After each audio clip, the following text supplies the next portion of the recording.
Isaac Harris Terry Memorial Building.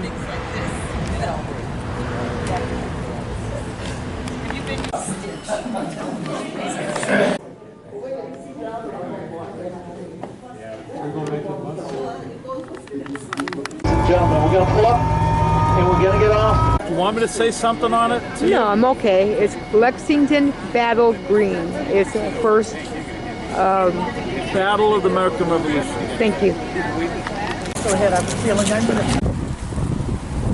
Lexington. And we're first battle. Sorry, guys. No problem. First battle for the 1774.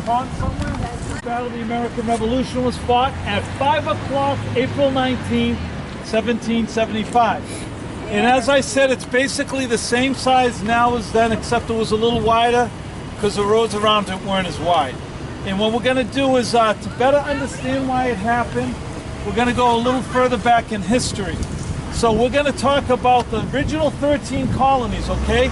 So we have Georgia, we go up the East Coast, all the way to Massachusetts, New Hampshire, and back then Maine was part of Massachusetts. Sorry, they don't like 16,000 people in Boston, now there's 4,000 redcoat troops, no one wants them there.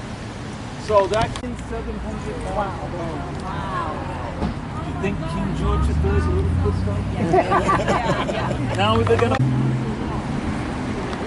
Governor, his name is General Thomas Gage. He's general of all America. A lot of press meetings in church, and there's a bunch of windows, and it fit the whole village, 750. Fell free. I'm going to get back on the bus. So anyway, all right, so the...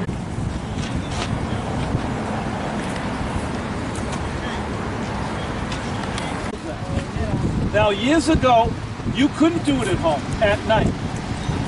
The only places in the whole country you'd light it up at night and fly it. Hey, Redcoat, Little Red Riding Hood. Okay, we're just coming a little closer, ladies and gentlemen. And it went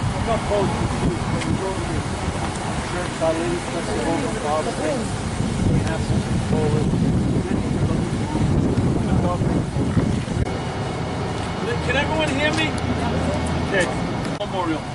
There was a General Montgomery who was killed in the Revolution attacking Quebec. And if you ever go to Manhattan, there's the same day is a nice day, and I see kids in high school and middle school laying on, frisbees, laying on towels. Having a great time, that's freedom. But you wonder how many of them go 100 feet, 200 feet away. 7 of the 8 men who died for their freedom are buried there. So this is a very special place. Veterans. Where I'm pointing to our left, see the big square stone sticking out of the wall? That was a well. This is a very interesting story, but very ironic story. So you know where the house is in the well. So there was very ironic. Now it was at the Acton Library, where he's from, Acton, and they still have that powder horn. One side's a little hole, the other side it's all blown up. It's amazing they still have a very sad, ironic story. Thank you, Isn't that beautiful? Now, he had a sister named Abigail Smith who married a man named John Adams, who became our secretary. Daniel, can you stop? See, I'm pointing back here. Ephraim Wheelsbull was sick and tired of importing wine, so he cultivated a strong vine that would last the harsh winters, and then he made wine and he shared it with all his friends. And the tall on top, and then her family goes to Boston. They live in a few locations. Then they come back to Concord, and guess where they move next door? The next house we're going to see. And Daniel, if it's possible, put that up with holly and ivy and all that great stuff. Now, if you look to the left of the house, and if you can't see it now, you'll see it when we pull out. It looks like a little church in the backyard, and that is called the Concord School of Philosophy. Now, Louisa May Alcott's father, Bronson Alcott, he was a lecturer and taught to learned men. Built the White House. Now, 69 years old, 1879, there was a fire and the ceiling collapsed. No one was hurt, but he was very distraught. The people of Concord loved him. Everyone see the house there? So the people of Concord paid for him and his daughter to go on a year tour of Egypt and Europe. And when they arrived back in Concord, the people met them. The people of the village met him at the train depot. They marched out to his house. The whole house was rebuilt as the people of Concord. House in front of you to the left, and that is called the Right Tower. And the right-hand turn, that's called the Colonial Inn. And the oldest part of that was built in 1716. Now, the day of fighting, I'm going to go over the bridge and a mile and a half down the road to Colonel Barrett's. Nathaniel Hawthorne lived there. Okay, nice. Can everyone hear me, ladies and gentlemen?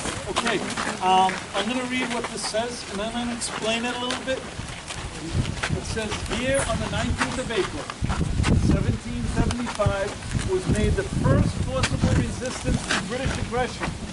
On the opposite banks to the American militia, the bridge where it was, and then they put that monument over there, which we'll see in just a little while.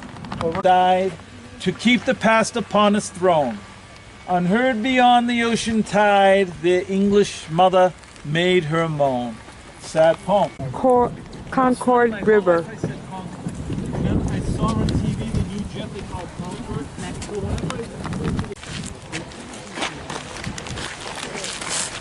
everyone hear me? Yeah. Okay, we have a statue in Lexington, and now there's one in Concord. So what's the difference? Artist who taught this man how to do sculpturing, and this was the first piece he was ever commissioned to do. And he was from Concord. For the stamps. That's when he was 22 years old. When he was 65. Some of them were built in the 1600s.